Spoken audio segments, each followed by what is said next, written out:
Really is a bit of a long story. It started back years ago when I first became an elected official. I had no history or knowledge about the Nanjing massacre. When I became a member of parliament last year in 2017, it was the beginning of the 80th anniversary of the Nanjing massacre.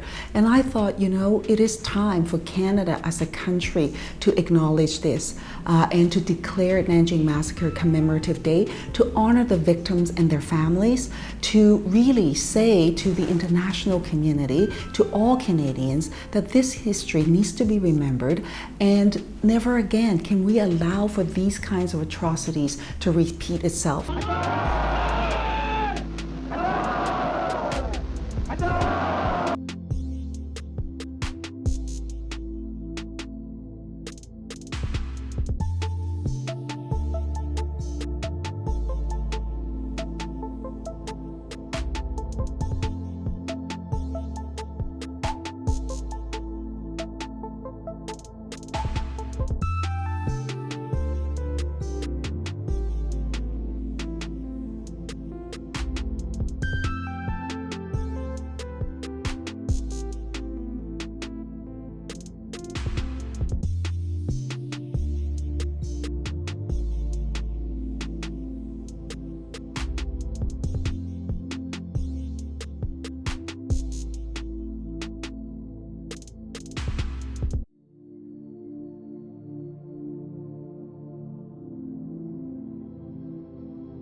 Well, history matters, and the truth matters. So now it is getting heritage. Some of those things are not convenient for people to hear sometimes later.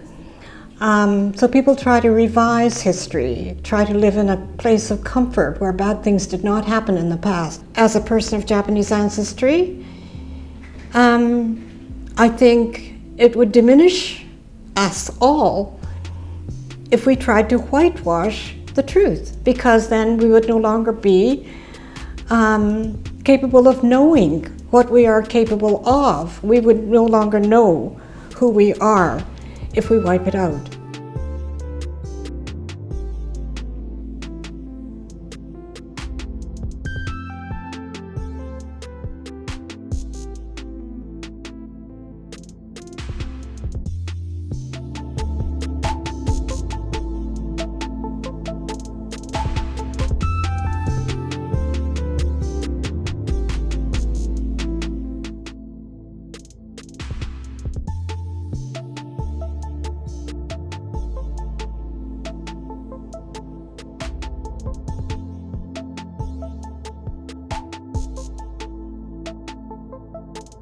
It serves nobody to simply forget about what's happened in the past. In fact, Canada has commemorated other atrocities, 5 in total, in fact, but none of them touches on the Asian countries in terms of those atrocities. And I think that it is time for us to change that frame.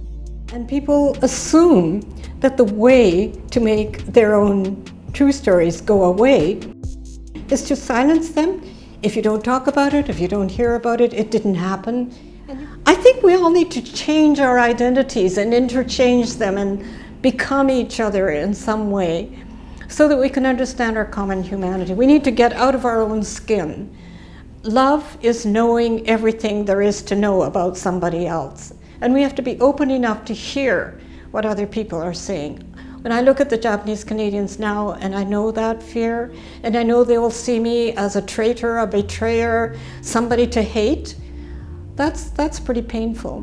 But I know that if you just stand by and you don't speak, you're on the side of the perpetrator. I do not want to be on the side of the perpetrators, so I will speak up against that.